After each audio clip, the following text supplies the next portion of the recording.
Everybody ready? Okay. Hey, good afternoon. I'm John Hamilton. I'm the city administrator for Huntsville, and thank you all for being here. Certainly doing what you do every day to help get the word out to our community on things that are happening. And for today, the topic of discussion is the South Star Music Festival, which is going to be a very significant event for our community, for our entire region, but particularly those that are traveling into Huntsville for this. A lot of people going to be down there, a lot of traffic, and a lot of good things happening. So we're excited about it. But it takes a lot of effort to make that work. So first, I want to emphasize that C3 Presents is the company that we have contracted with who really owns this festival, and so a lot of the detailed information about the festival itself is best for you to get from them directly, and they certainly are pushing out a lot of information. Hopefully you're tracking a lot of their posts on social media and things. They are the best source of information on specific things going on inside of the festival. It's not our intent to take ownership of that, but as the city and all the departments, it only works if we partner very closely with them, and that's why you see representatives from our various departments lined up behind me to be able to take on your questions of the pieces that the city's doing to make sure that C3 and our community are able to successfully put on this festival. We are obviously very excited about it. It's something that our community's been asking for a number of years, and a number of people on our staff working with C3 have been able to pull this together, and we're looking forward to a very successful festival in the very near future. So in about a week and a half, so very near future. So what I'd like to do now at this point is take on whatever questions you may have about the specific aspects that you're interested in, and either I'll answer it or we'll grab one of the experts behind me to answer your questions.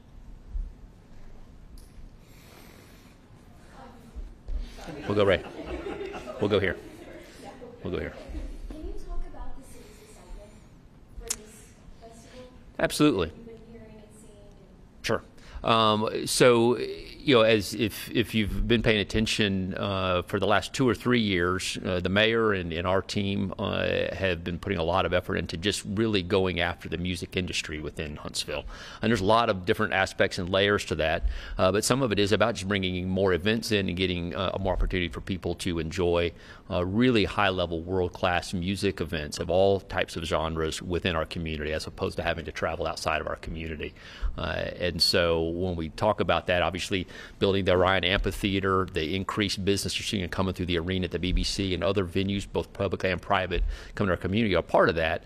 But what we heard from a lot of people for a long time was we'd love to see a big music festival come back to our community, because some of you may remember, you know, Big Spring Jam back in the day was a pretty significant event for Huntsville, and it went away for a while. And so while we don't consider this a replacement for Big Spring Jam, it's the 2024 version of a big music festival for our community. And so we've been hearing it for lots of people for a long time, and just out the buzz within the community, we feel like we're getting very positive feedback on people's excitement around bringing that into the community. And can you tell me a little bit about the expected economic impact of the festival?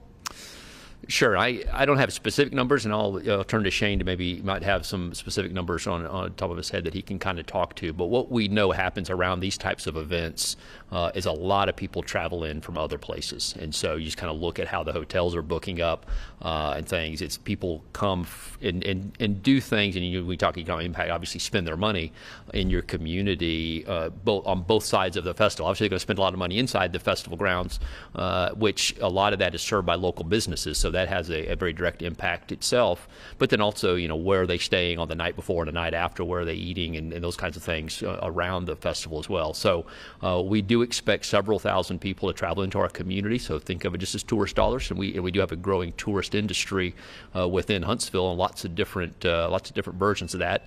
And music tourism is just one of those things. We've seen the same thing with the Orion. I think the Orion provides a good example. When they pull credit card data, they can tell where people came from. And I've personally been out there and talking to people who traveled from Florida or Georgia or Tennessee to come in, and obviously they come and spend money in your community. So the festival will be 20,000 plus people, and a pretty significant percentage of those will be from somewhere other than Huntsville. Yes, sir.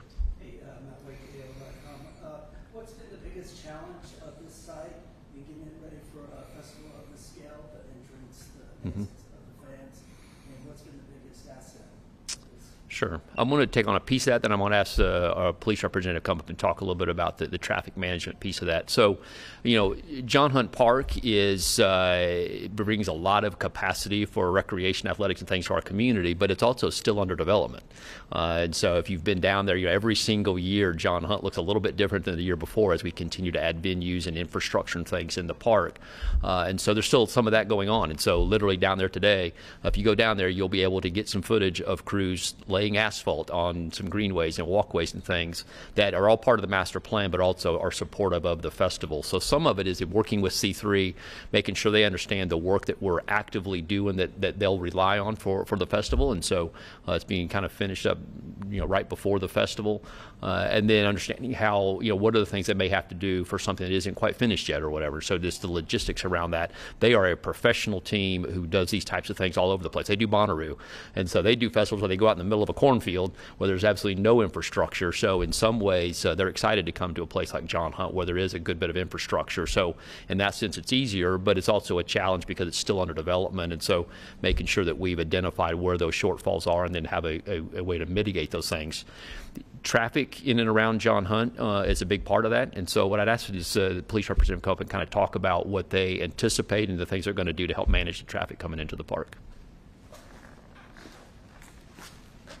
Hey, good afternoon. My name is Stephen Anderson. I'm a captain with the Huntsville Police Department. I've been kind of spearheading the police department's involvement with the South Star Music Festival. As far as traffic goes, there's going to be a lot of different options available for folks to come and park when they're visiting the festival this year. There's prepaid parking that's going to be in the Joe Davis Stadium area. That's prepaid parking only. So if you're going to be parking there, don't show up day of expecting to be able to buy parking. You'll have to utilize some other form of option for parking. But we do have those sorts of options available. There's going to be free public parking at Milton Frank Stadium. And there's going to be, we'll make a secure passage from Milton Frank. If you're willing to walk, it's about a mile walk, but it's not horrible. We'll make a secured path for anyone who wants to be able to walk from that location. And I don't want to speak out of turn, but I believe there's a bus running. There'll be a bus running from Milton Frank. Okay, so I won't speak to that, but I believe there's a bus going to be running. That's also an option there.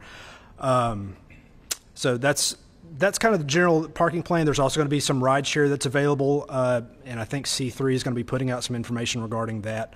But yeah, if you're going to be attending the festival, though, please be sure to get there in plenty of time in order to find some parking, be able to get to the gate in time to see your starting acts. Just give yourself plenty of time, expect congestion in the area, and just be patient with everybody while they're finding their way through.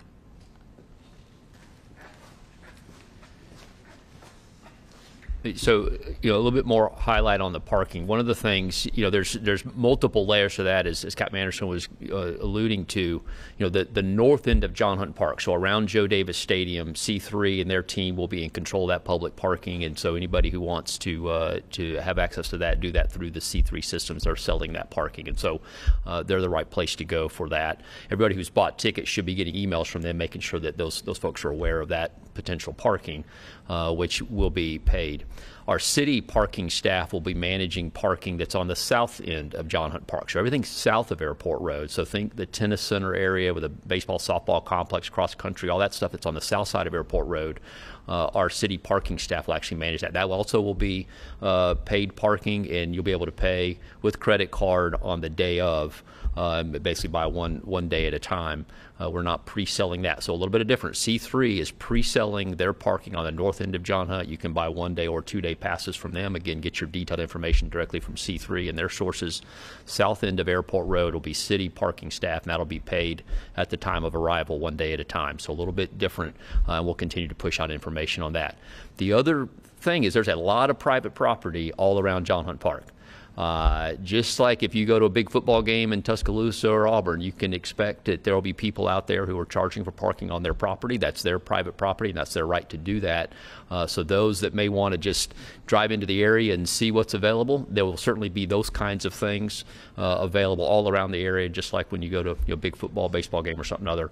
So you'll be able to see those things. We would ask for people to give themselves a little bit extra time, pay attention to the signage, pay attention to the traffic control plans and things that the police have in place So police are going to be there to keep cars and pedestrians separated from each other. It's really bad when those two things interact, and so they're going to try and do things to keep it safe, because there will be a lot of people both driving and walking throughout that area. So give yourself extra time and pay attention to the signs and pay attention to the instructions of the public safety officials that are there managing that. It was mentioned that public transit continues to run, and there's at least one bus route that people might find convenient to help serve that area. If they want to park further away and ride public transit into the area, then that's certainly available, and I would ask our public transit team to come up and highlight that for you.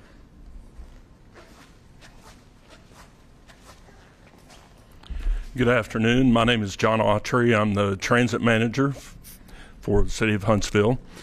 Huntsville Transit will be running both days until 1 hour after the show, which we anticipate to be about 12 midnight.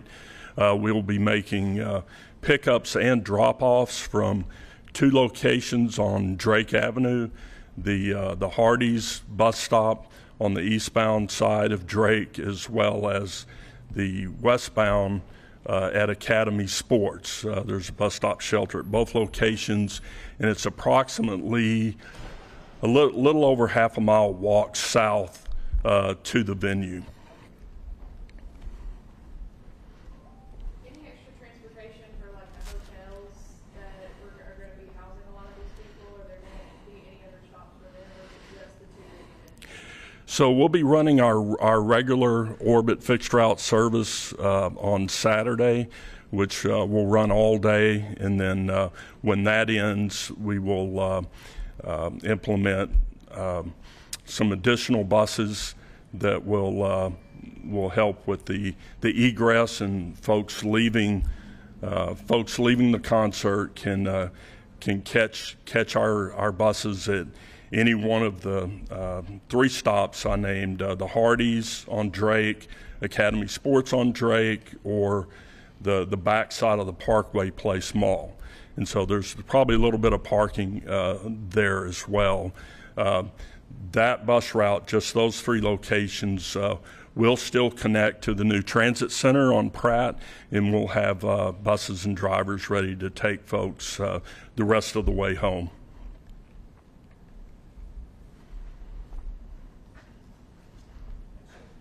Okay, thank you. Any other questions? Yes, sir. I know C3 is handling, the festival itself and all that. Mm-hmm. That said, but with the cancellation of the Jane's Addiction Tour, one of the biggest acts on the bill, what is the dialogue since that happened been between C3 and the city? Like, have they updated you if they're planning for replacement or some other plan in case they don't get a replacement act to maybe? Can you talk about your dialogue with C3 since the Jane's Addiction Tour canceled? Sure. Really, it's more us just kind of receiving information from them, and then one is they reached out to us to make sure that we were aware, which we appreciate. I mean, that's a good partnership. Obviously, we were seeing a lot of stuff in the news as well, and there was all the viral videos. So those of us that had seen that over the weekend, we kind of already thought there might be something in the works. But they did inform us when it became official that Jane's Addiction had to cancel. And also part of that was that they were working very hard to find a suitable replacement. Obviously, if you look at where Jane's Addiction slotted, that's one of the more significant acts, in terms of their prominence, but also the dollar value associated with that slot. So they do have funding to work with to attract a replacement. I don't have up to the minute on where they are in that process. Obviously, C3 as an element of Live Nation has lots of connections in the music world, and so if anybody can find a replacement, it's them. And we've got a lot of confidence that if it's possible, they will accomplish it because they've got those kind of connections. But I don't have an up-to-minute date on where they are exactly in that process. Obviously, this late in the game is pretty challenging, but they're working it hard. And this kind of thing happens. It's not that unusual where somebody has to drop out of a festival for some reason or other. It's unfortunate that so late in the process. This obviously would be different if it was a month or 2 ago when it occurred, but they are working it hard, and we have confidence in their ability to get it done if it's possible. I want to talk a little bit about security. I know this is the first big festival that we've seen in quite a while. So what can we expect from our law enforcement to ensure the safety, that everybody's driving safely, as well as people inside the venue? Are we going to have officers in there as well, making sure that everybody's Absolutely, and I'm going to have the police come up and augment. I had opportunity to go kind of personally observe how C3 does that at other festivals. They bring a very robust package, not only of private security that partners with the police, but then also partnering with the local law enforcement and other public safety officials. Because it's not just the police side of things. When we talk public safety, there's other aspect of that as well. And so the fire department and EMA and other partners are all involved in that process. So the quick, easy answer to your question is yes, it's very, very robust. The safety matters to them a great deal. We'll look at the plans for weather emergencies and all those kinds of things. There's any number of kinds of things that could happen. There's going to be some sort of medical emergency. Somebody is going to have some reason to go see a doctor or whatever, and so having those plans in place is extremely important to them and to us, and so it will be very robust. But to get more detailed answers specific to the law enforcement piece, I'll ask the police to come up and answer that for you. Good afternoon. In regard to your question, we will have an adequate number of off-duty personnel as well as on-duty personnel inside the site as well as surrounding area. And we will also make sure at the same time our patrol strength numbers will be pretty much the same as we always do. What precautions is HPD taking along with others just leading up to next weekend? As far as our precautions? As far as your precautions you guys are well, I mean, we're going to, certainly when you have an event like this, you certainly have a lot of people who commingle with each other. We want to make sure everybody acts responsibly inside the site. We'll also have adequate medical personnel in there as well. I can't go into details as far as what we specifically will do, but we'll be prepared. Thank you.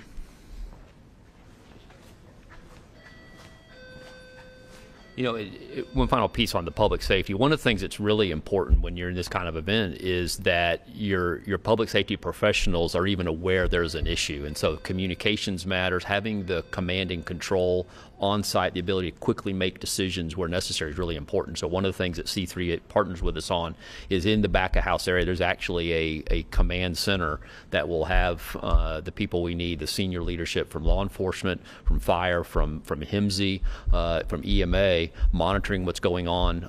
They've got good camera shots so they can see if there's a disturbance somewhere where they can react quickly. So it's not only having a police officer or a EMS person there, but actually knowing where to send them in that huge crowd across all those acres of land. And so making sure they're monitoring that properly and being able to quickly vector in support to an area is important, and that is in place. When can we expect to see Sept again?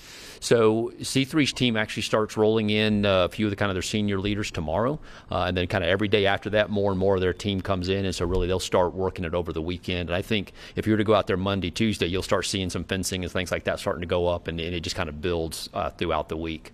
But they'll be working it hard, all really starting tomorrow all the way through to the day that it starts. Roughly how big would you say that this setup is going to be in comparison to the area? So the areas that will be fenced in, where ticket holders, where the patrons will be, is about 80% of the festival area. So that is on the western side of that is J.C. Way. You got Steve Hedinger Drive on the south and Phil Dots on the north up to the stadium. So that's what we call the festival area. And on the map here, it's all of this. So you're welcome to come up and look at the map in more detail at the end of this. But it's about 80% of that. But then it's also all of that grass area that's immediately south of the Iceplex. So all the way over to Lehman Ferry. So it's going to be kind of an L-shaped setup. I want to say that's probably a dozen or more acres. I mean, it's a pretty significant site. I haven't actually measured it out since they kind of did all that. And then the parking lots that are internal to the park, they're taking over to support all their back of house areas. Because they have two large stages, you end up doubling up on back of house, artist areas, those kind of things, depending on which stage that they're performing on. So the way the festival runs, it kind of alternates between the two stages, so you don't have dead time as the next band sets up. So as somebody finishes on stage one, then stage two is kicking off, and so you just always have one of the two stages has always got a performance going on, and so that kind of doubles up the logistics in order to make it all work. So it's a pretty significant setup and the resources required to make it work. Yes, sir. With all the resources and stuff, this improvements and stuff, the city's contributions to this, is there a ticket number, just because numbers are numbers, that we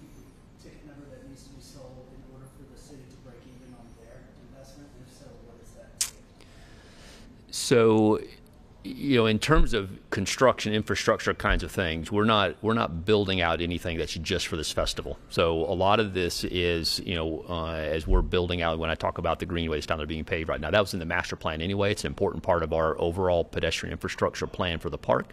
It's just the timing of it was important for this festival. So the hard infrastructure things that we're building are things that we need for all the kinds of events that might occur in the park, and so it supports everybody. So we're not really trying to go back and tie, a return on investment from this one festival to that kind of investment, because it's so much bigger than just the one festival for that kind of piece of your question. But when we work with C3 on the financials, the way festivals work, generally the first year's a little bit smaller, and they want to grow it year by year, because they intend for this to be a long-term, multi-year festival. We hopefully goes on for decades if it's successful, and so every year gets a little bit bigger and a little bit bigger.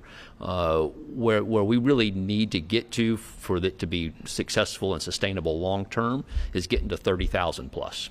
So right now, this year, we're probably in the 20,000, low 20,000s probably.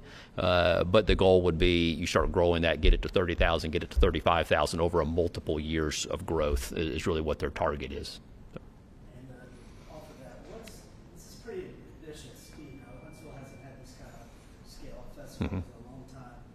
Getting these big acts, getting the infrastructure, all that supported. What's been the most challenging side, the city side? How have you met that challenge of this ambitious? I think really, and I want to ask Shane to come up and talk to this, because Shane Davis, our Director of Economic Development, is who engaged directly with C3 the most, along with Matt Mandrella from our music office, and really working the contract into different pieces. I've focused more on the park itself, kind of as the way the division of responsibilities within the city, that area kind of falls under me. And so, the challenge is really just the challenge of building out something as big and complex as John Hunt Park, which has been a multiple-year thing. I mean, we've been 8 or 9 years of development, and still have multiple years of really getting it to fully execute that master plan.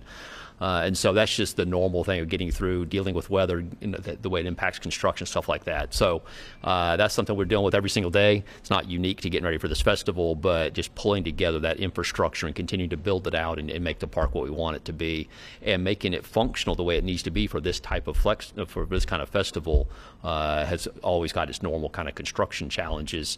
But I think really it's about the big challenge is what's on C3's plate, which is pulling together all of these acts and getting the right mixture of genres, those kind of things, to really be attractive to that crowd of someday 30,000, 35,000 is particularly challenging. But I'd ask Shane Davis to come and kind of talk a little bit about that history and how he worked with them on pulling together the concept for the festival.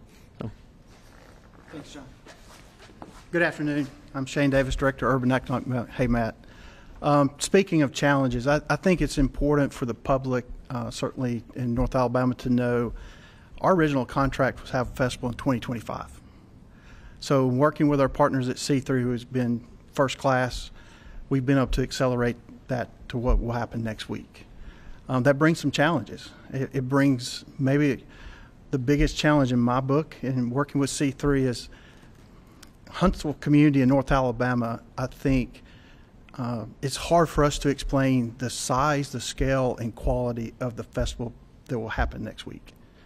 And then it's a first-year festival. So some concert goers like myself, first-year festivals, they may not be quite ready for that. I'll see, listen to a friend, how did it go, and maybe year 2 is when I'll dip in.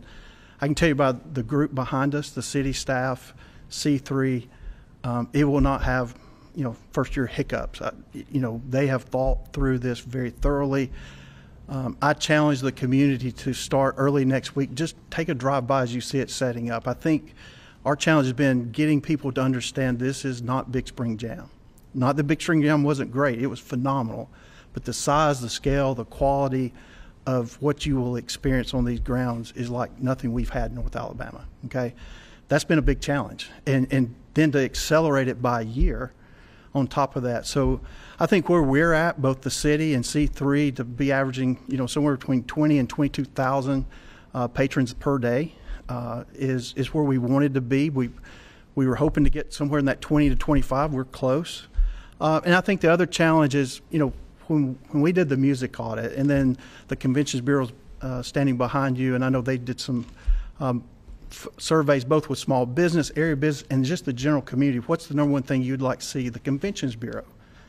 96% of the response, number one thing was a music festival, both by corporations, by citizens. It was the number one thing in our music audit.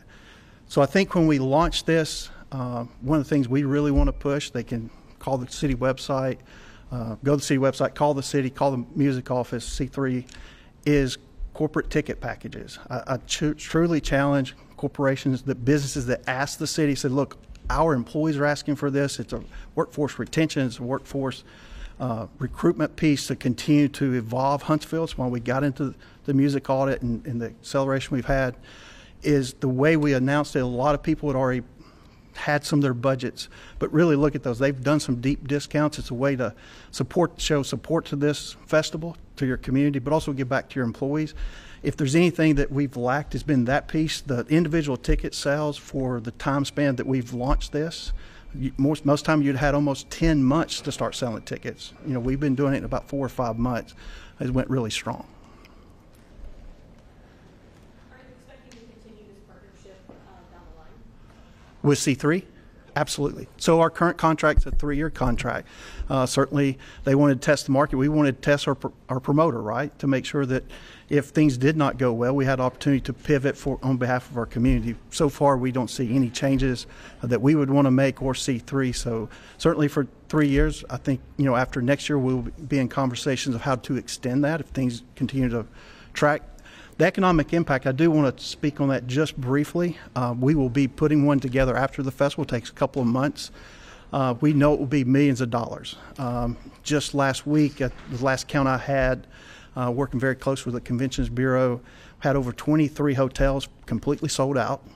So that says that it's selling not only well locally, but regionally also. So people are wanting to come to Huntsville to this festival, come to our city. And I think a lot of that's from accolades of people know Huntsville more than they did 10 years ago. But also they know C3 and they know Live Nation and they know the type of festivals they put on. So the outside travelers really picking up. We think that'll continue as we get past this first year and the next year moving forward. So we know the impact will be significant. I think the last count, CVB, everything downtown, south, north, and southeast is sold out. There were still some rooms available towards our western corridor. So we know the impact will be significant. With that, do you have an estimate of about how many people are expected to show up the days or during the festival? So we're going to average right now just around 21,000 per day. And we'll get those numbers. That was as of last week, based on ticket sales and the amount of tickets that are being absorbed daily. That's our projection. No, you're fine. You're fine. No, absolutely. 21,000 per day? Yes. So over the weekend, 40 to 45,000 people will be on John Hunt Park. Yeah.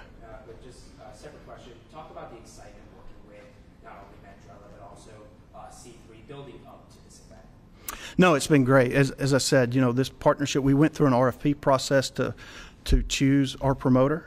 We got several applications in. And then as we started to go through those, it wasn't just your track record. That was a big piece. And certainly, you know, they're one of the largest in the world of doing festivals. But also, what did the terms look like? You know, we do have financial commitments in this. We've spent some money per the contract on marketing, dollar for dollar. They've actually exceeded what they intended, which we didn't have to match. We had a cap, and they've certainly exceeded that, you know, on a regional scale. And then the in-kind support that Colonel Hamilton has mentioned, that this staff has done a great job, and their employees. But from day one, out of the gate, right after the contract, C3 with Matt, myself, John Hamilton, and others, it started these weekly conversations. And as that progressed within a month, they said, guys, we think we can do what you really want to do, which was to accelerate this by a year. And that's where we're at next weekend. So, you know, just their support, their belief in the Huntsville community has been phenomenal. Shane, just because people like to know this, what is that marketing dollar figure cap? And second to that, just again, because people like to know where that comes from, the master plan, what funds that? Yeah, great question. I do not have that in front of me. It's available on our website. You can look at that from council agenda items. But what funds that is the Economic Development Fund. So we have a fund in our capital plan, so it's not taking away from street resurfacing or drainage. or anything that's providing services to our public. So we have a very small amount of economic development funds that do different things. It may recruit new retail. It may helps recruit industry and jobs, but also recruits events like this. So it's coming out of that bucket of funds. So it's not that we committed to this festival by removing something and providing a service or infrastructure to other parts of our community. Turn it back over to Mr. Hamilton for any closing remarks.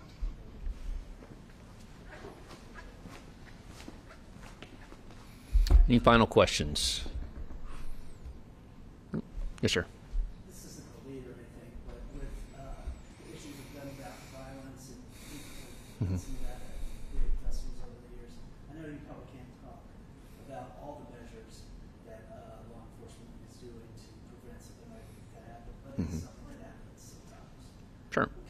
What can you guys talk about the steps to make it as safe as possible from gun violence? Sure. So, yeah, obviously I'm not going to talk specific techniques and things like that they might go through. Much of that responsibility. So first off, let me back up and say everybody should be looking at the know before you go information coming out from C3 of what you can and cannot bring into the festival. Obviously, weapons will be highlighted in there of exactly what you can and cannot bring, with emphasis on what you cannot bring into the festival area. And obviously everybody wants to keep it safe.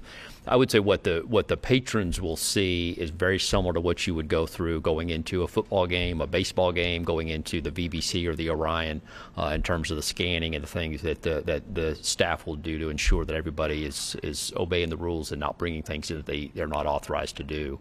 But then on top of that, there is law enforcement security that is moving throughout the crowd. There absolutely will be cameras and things to help monitor activities and things throughout that crowd. Obviously, it's spread over a large area, and so you're not going to have a police officer's eyes on every single person in every single square inch of that area. So they'll rely on technology to help them monitor those kinds of things and be prepared to respond quickly if there is a disturbance of some sort to deal with that. So we would ask first and foremost people, this is about coming out, enjoying yourself, and having fun. Focus on that piece and obey the rules. Know what you can and cannot bring into the festival area. But rest assured, there absolutely will be security, multiple layers, relying on technology to help them make sure that people stay safe.